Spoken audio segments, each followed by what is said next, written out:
I can see some partnering potential in the chat. Lots of people from many different organisations trying to connect. And a question was, are we going to share the recorded session, and will we share the links that are coming through the chat? And I think the answer to both is yes. Probably we'll need some time to craft the right materials to share out, but yes, absolutely, we can share. And very heartwarming to see how many people thanking Marianne for your storytelling and sharing your personal experience, as well as echoing it. Many people saying that they too have lived experience of being at risk or experiencing homelessness. Now, I'm going to ask a couple of questions to panel members and then open to the audience. Marianne, the first one is for you. If so many older women are at risk of homelessness, then why is it that we don't see more older women turning up in crisis accommodation and showing up in our data sources about those who are experiencing homelessness? Well, to start off with, I think it's a lot of women are hiding it, and they refer to it as like hidden homelessness. And I think that's a major issue. Another issue is that there's embarrassment, a little bit of shame, or they don't even know what's out there, which I think is a huge issue in itself. They don't know where to go. They don't know who to contact. Sometimes there is no one for them to chat with, you know, or they might be isolated as they are. So then who are they going to engage? They don't know what to do. So I think that would be one aspect of it. Also, I cannot speak enough about elder abuse and also violence in the home. HAAG is actually seeing quite a lot of that at the moment, and particularly worse with the pandemic. So, you know, there's those sorts of reasons as well. So, yeah. Or maybe some women in that housing distress are just so bogged down by the reality of just working payday to payday to payday. It really does wear you down. Thanks, Marianne. And part of that is the reason why getting good information and data like we are seeing in these new reports released today is very important about elevating the issue and shining light on something that is often so invisible. Helen, you talked a lot about the gender lens and its importance when developing policy responses and solutions. One thing we're really interested in is how can applying a gender lens help to respond to this issue? And is it broader than workplace equality? Look, I think what I was trying to point out in my presentation is that the life experiences of men and women are different. And unless you have an intrinsic understanding of how those experiences play out, you don't craft correct policies to address it. So it's a significant issue to apply a gender lens, because understanding the experiences then underpins the development of correct policy. I think the other thing, it is more than workplaces, of course. I mean, in fact, you won't have gender equality anywhere until we have some of the social norms that are negative for women addressed. You know, we have a whole lot of stereotyping in our social settings that needs to be addressed. And unless you do that, you know, you are behind the 8 ball in addressing gender equality in any other setting, whether it be the workplace or otherwise. So we do need to educate our community about women and what women can do, what women should be able to do. You know, you still hear the most extraordinary gender stereotypes, you know, the homemaker type stereotype applied to women, and in the workplace, oh no, women don't do those sorts of roles. It is extraordinary in 2020 that we still hear some of these conversations. But it is something that we need to address at a societal level as well as in the workplace. It takes time, but it is a conversation that we need to keep having. And it's all about leadership. In every sector, we need really good leadership on these things, whether it be in any manifestation of the private sector or the government. So we look to leaders to start discussions, lead discussions that talk about matters in an equal fashion, that don't stereotypically classify men and women, and afford women the opportunities and the respect that they deserve.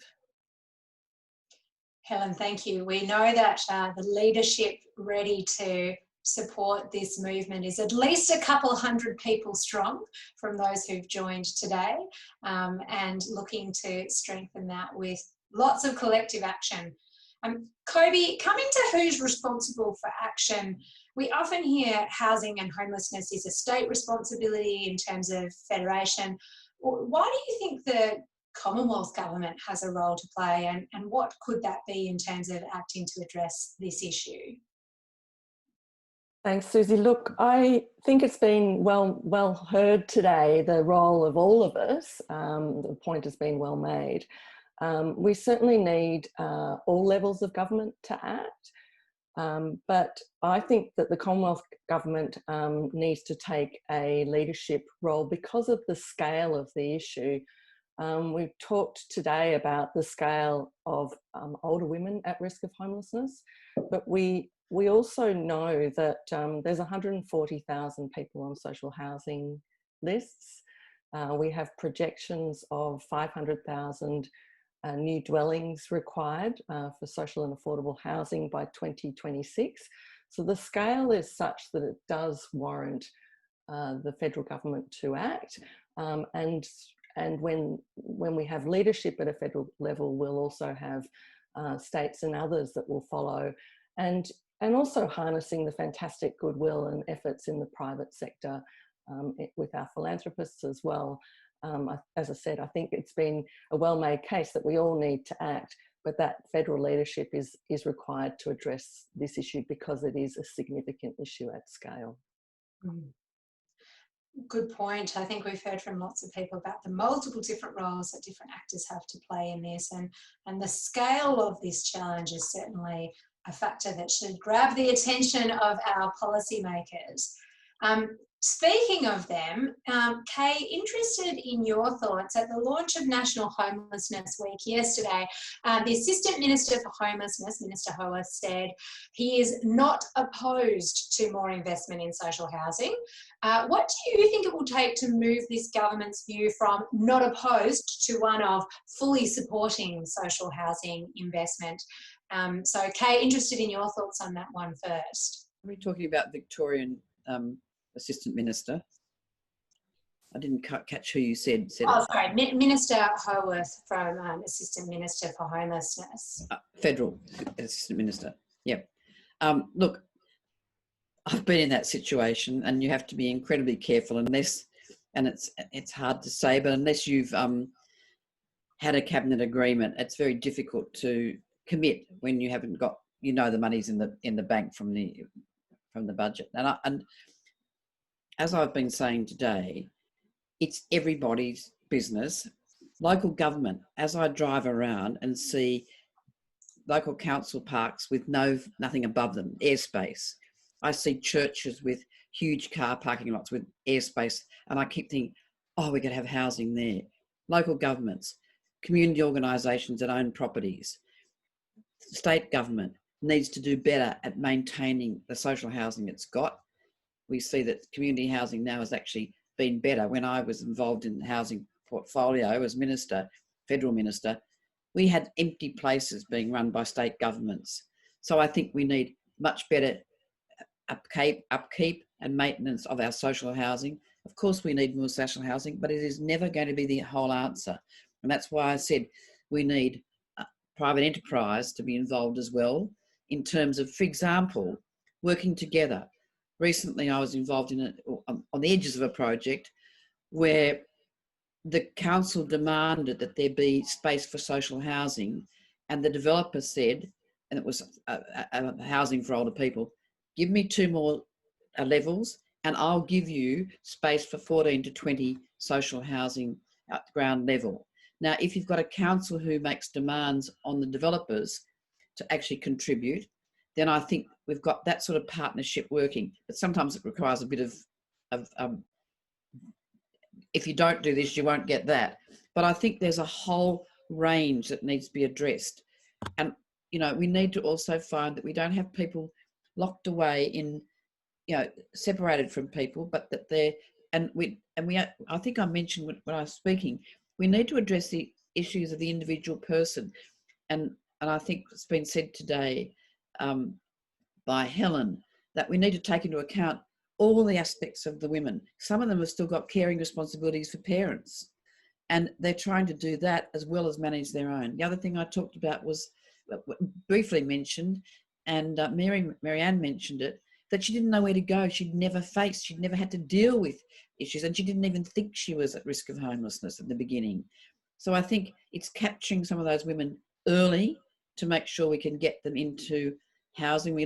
Had Helen been captured earlier, she may have been able to do some training that was able to build on her degree already. So I think it requires creativity. The thing that's really hit me as I've been watching this today is I've been paddling around in this area professionally, but also voluntarily, that there are a lot of initiatives of people who are mentioning it in the chat thing down the side.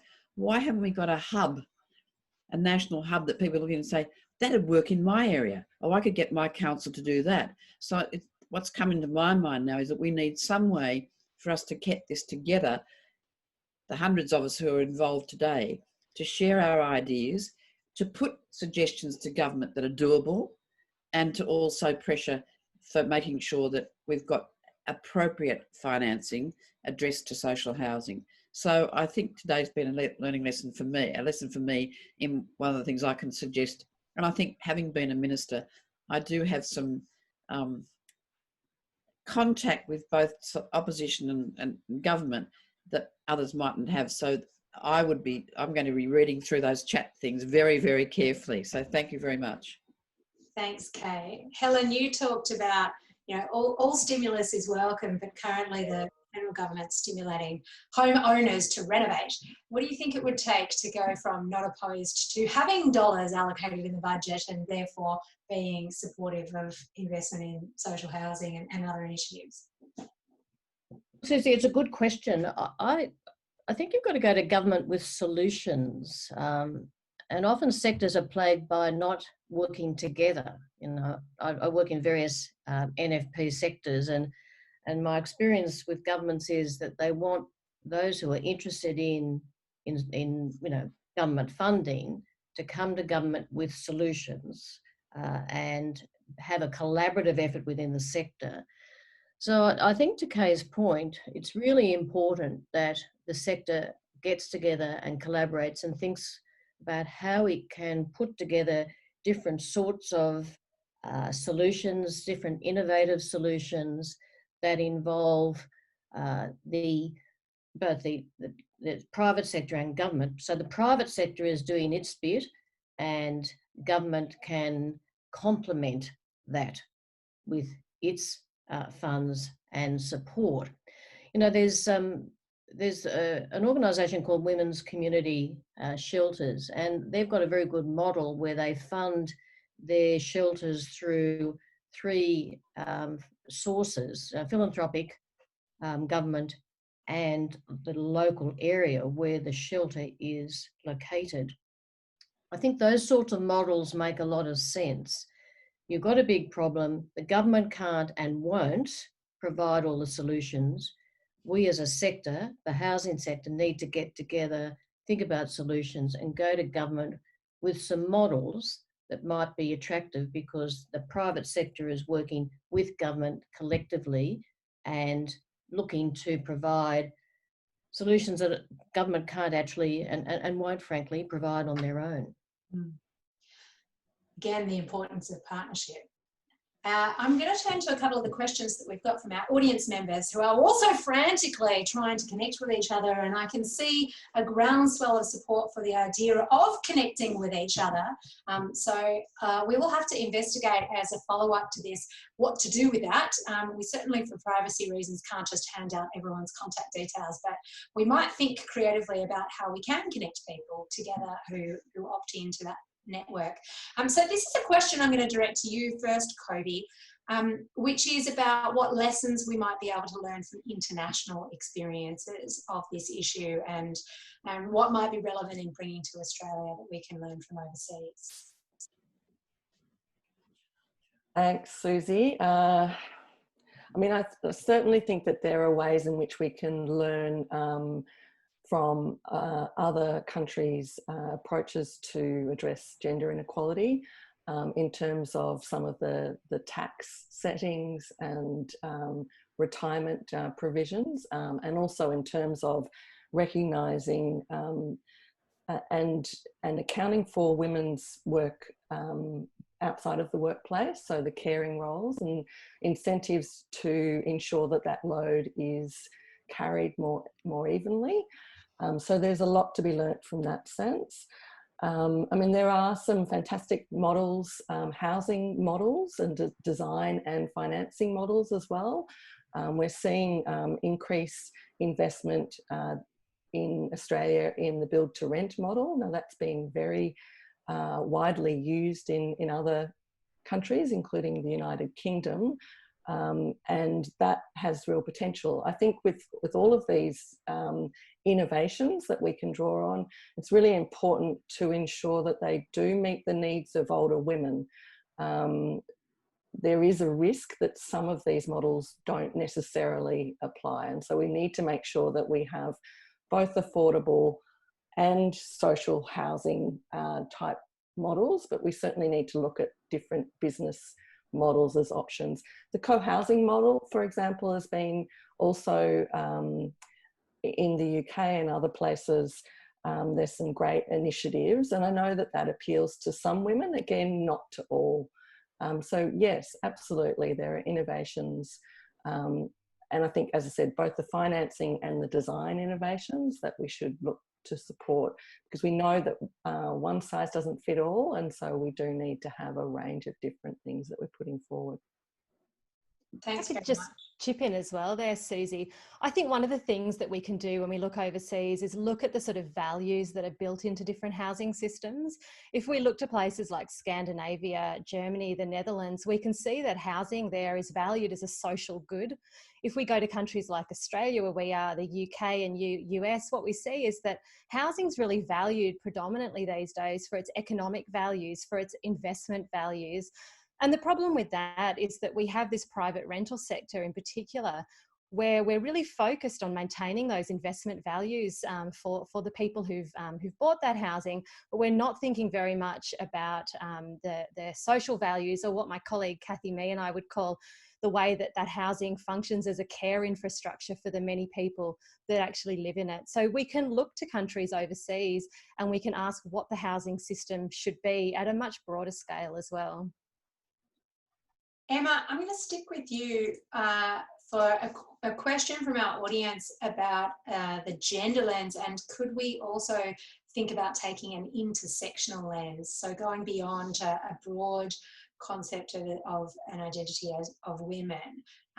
What's your thoughts on that? Look, I think that's really vitally important. And the research that Kobi spoke to today by Debbie Faulkner and Lawrence Lister is really outstanding in highlighting some of the different factors that put women at risk of homelessness. And we can see that Aboriginal women, women from language backgrounds other than English, are at particularly high risk. And some of these groups also have different needs in housing. So Aboriginal women, culturally, there will be different requirements in terms of how a home might be set up that might not be compatible with either the way that housing is built today, or that we govern and manage community housing and social housing. And so we need to take this into account when we're organising the system across both types of housing. And other panellists, anyone else want to jump in around the intersectional lens? Marianne, I'll come to you then. There's a question from someone with their own experience who's very impressed with the Home at Last initiative, and this person writes, I moved into public housing earlier this year with no support, and after 4 months have not been offered any support from anyone. I've met with other tenants and the stories are very disturbing. Why would they put vulnerable older women in housing next door to sex offenders and murderers, and why is there no support at all? It's not easy to find help, especially during COVID. What are your thoughts about the lack of support provided to public housing tenants? I would argue that over the past 10, possibly even 20 years, there has been a reduction of support generally in the community. Welfare workers, financial counsellors, community health centres have, I think, been, critically defunded. So I think it is hard to even find people. Look, it's really hard because you're caught in a bind. So what you do is you do take inappropriate housing, and that's not great. So the support factor is, and I would just ring HAAG actually at the moment, and I'm going to agenda at the next committee meeting some resources in case we get over, inundated with phone calls. But it is a major issue. I think that's one of the reasons why it's also hidden, that women's homelessness as well. There is a need for support, and all I can say is at the moment, ring HAAG and just be vocal. Talk about it to your friends. Talk about it to anyone. Keep it on the agenda. Just keep talking about it, and someone might put you in contact with somewhere or someplace in your community that might be able to assist. One of the questions following on from that, Marianne, is about raising public profile. Now, we know that there's some organisations and groups who have been talking very vocally and loudly about this for a number of years. Kobi, you talked about that in your introduction. But others are relatively new to this topic as a growing challenge. We've all done a lot of work on raising awareness on this issue, but in reality, how do we get governments to really listen, and for private sector and other actors to take action? Kay, you talked a lot about the role that many different actors have to play. What do you think are some of the things that will be a tipping point for driving action on this challenge? I think it's absolutely vital that people get out and talk about it. I'll give you one example. I was asked to speak at the retirement living, the Property Council of Australia Retirement Living Conference, and there are about 500 people there, and I thought, why am I going? It's about people living in retirement villages. It's about they're regulated by the state. I'll go and talk about my 3 priority issues. And I said, you've got older people and you should be employing older people. You've got some people who are being hassled by their children for money. You need to at least have people in management understanding about elder abuse and where to direct people. And we've got an issue of homelessness. And they sat there very quietly, and I thought, well, that didn't go down very well.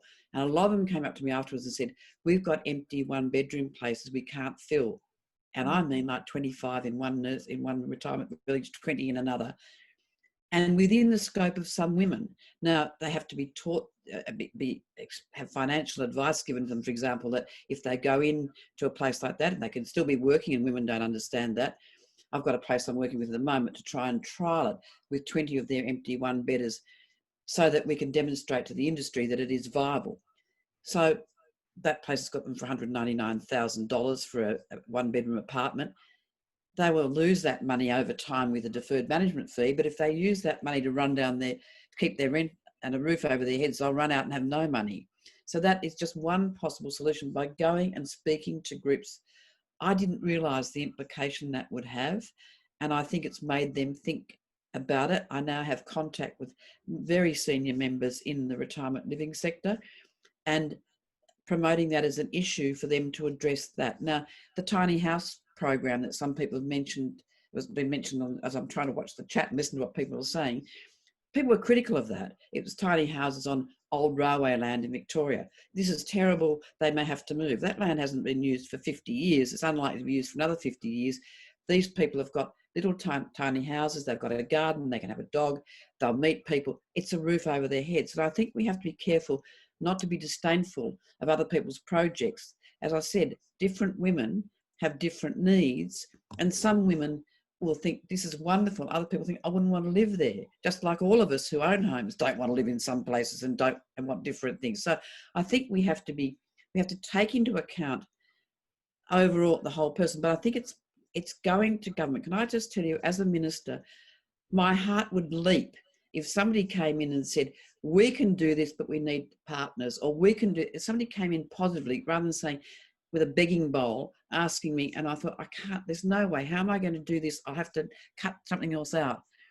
If somebody comes and says, we can actually maximise your money, if you put in $1, we can maximise that 3 times.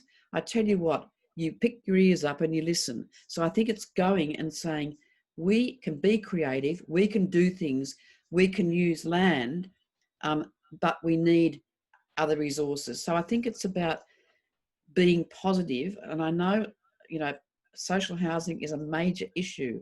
It cannot be the only answer, but it's got to be an answer that's integrated with some of the other projects, like councils having to give up some space, like developers having to give up some space. Somebody's written, there are council elections, you should be asking all your councils, what are you going to do?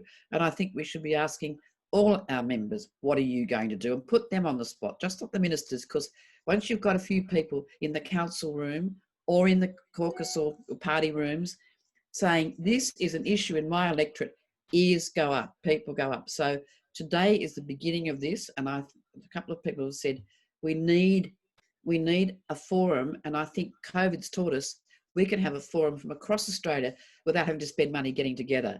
And I would love to see this continued and love to see us develop it. I'm going to be putting that as a suggestion to Maurice Payne to say, let's at least support women and men, and there's quite a few men I've noticed out here.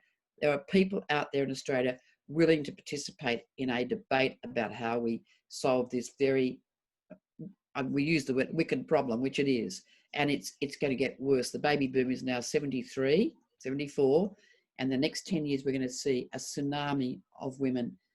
We haven't seen the worst of it yet. Kay, you've got a chorus of support coming through from the chat group of people who want in. Emma? And Suzie, look, there's some really low cost, no cost measures that that governments around the country can put in place, and one of those is value capture.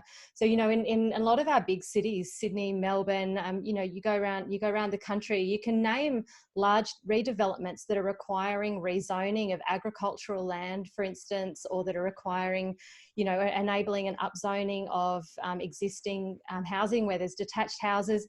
And when those properties get rezoned, the value of them goes up enormously. And at the moment, it's usually the farmer who owns that land who's able to harvest that value. So they get a huge, huge windfall from that. Now, governments have created that value, and governments are elected by the public. So that's actually public value. So we could actually harvest some of that value and put that into affordable housing for some of these groups that we're talking about today. So that's something that government can do that will not cost them money. The farmer can still get a value increase, but we can see a huge public benefit come out of that price change as well.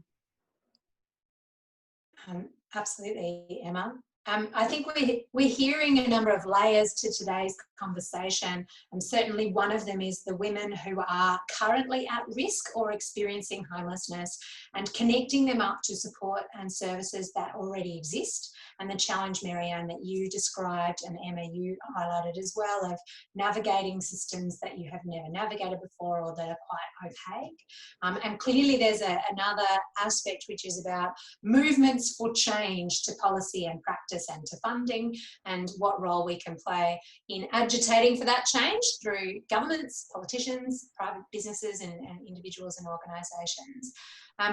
One industry that clearly has a role is the construction industry. And one of the questions is about how the very profitable housing development, construction, real estate, property sectors can really step up. And clearly there's roles like you described, Kay, in concessions and regulation, especially from local council and state governments on that.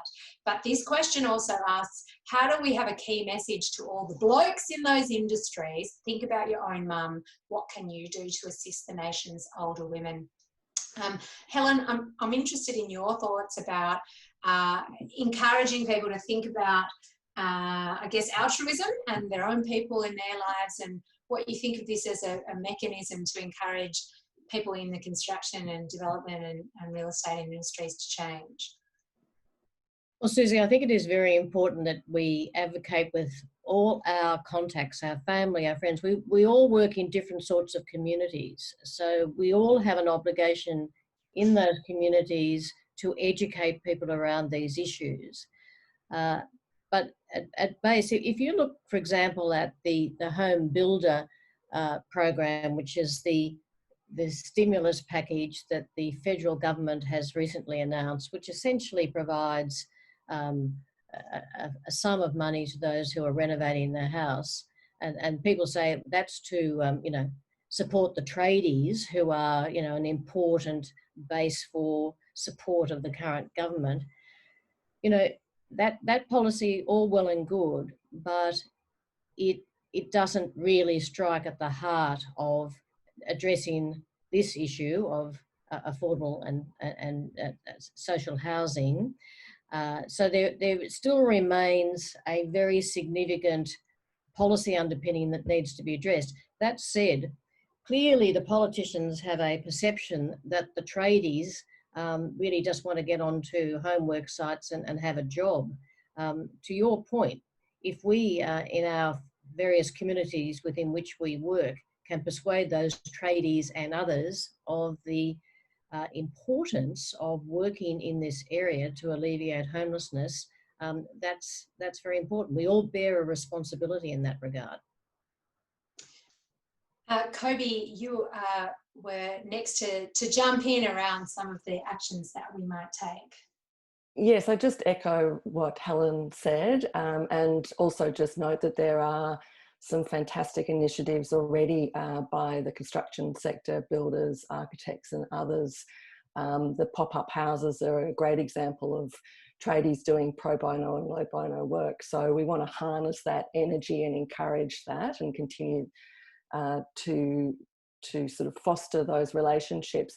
But I also just want to call out everybody's home that we should be getting behind. Also, the sectors ask for investments in stimulus-related investments by government so that we can look at stimulus via social housing. The other thing I wanted to call out is HAAG's National Alliance for Seniors Housing. Anyone who has lived experience and wants to amplify their voice, please contact us. This is a working group of HAAG and it works towards housing justice. So there are a number of ways which we can connect with existing forums and movements, and certainly continue to speak to people in the community and reach out to others to bring awareness to this issue. Thank you, Kobi. We at SVA have a concept of finding the strengths-based solutions. Where are the bright spots where things are starting to get great outcomes, and how can we connect those things together, amplify them and create a brighter system? And it's great to hear about some of those initiatives that are already achieving outcomes, and how can we think about growing how many they are and how much impact they have. We're nearly at time. I know there's lots of people who are keen to find out more about what's happened in the chat than they could possibly keep their eyes on whilst also listening. And so for those who have been following along or are keen to, in the chat box down the bottom, you'll see 3 dots. And when you click on that, you can save the chat. And then you can, at your leisure, read through, click on some of the links, note the names, etc. at some point. So you can do that immediately. I'm sure the team will think about how to curate some more of the content as we follow up from today's conversation. I hope that people have really enjoyed the opportunity to hear from all of our guests. I am going to ask each of our speakers to just give a very short sort of 30-second final thoughts, something which could be, you know, what's your most important message or a call to action or where to next, or even just something that you learned. So I'll go to you, Emma, first for your final thoughts. Look, I guess I just wrap up by saying it's clear that older women are struggling, but it's also clear that we know the solutions and many of them are low cost. They're things that we could do today. And so it is time that we all rally and get behind it. If people want to promote some of these issues to their friends, there's 2 articles on The Conversation that were published today on each of the reports. Really public friendly way of sharing some of the stuff you've heard about. Thanks for joining us. Wonderful. Thank you so much, Emma. Marianne, your final thoughts. Well, I don't know exactly what to say, except no matter what situation you are, try and seek some sort of help. My other message would be to governments, and that is around, you know, there's some systemic issues here that I don't think we've really touched upon, and, you know, policy issues as well. But just, you know, let's just keep ploughing along, keep it on the agenda, just keep talking about it. It's not going to go away. Well, thank you. Marianne, thank you for your optimism about the possibility of change and for very generously sharing your personal experience as well. Helen, over to you for your final thoughts.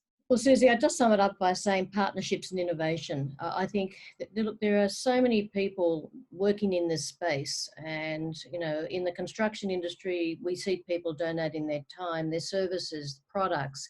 So there are lots of things we can do. And while governments might have been a little unresponsive in the past, and I accept that, if we work together as a sector and keep going to government with innovative solutions that government can see shares the burden, they can't continue to ignore us. I know in the past we've had issues with governments being responsive, but I think it's how we approach governments. We go to governments in partnership with innovative solutions, and I'm fairly optimistic that with that sort of approach, if we maintain the rage, we'll be able to get government buy-in and we can advance this issue with the goodwill of the private sector and government. Thank you, Helen. Kay, your final thoughts?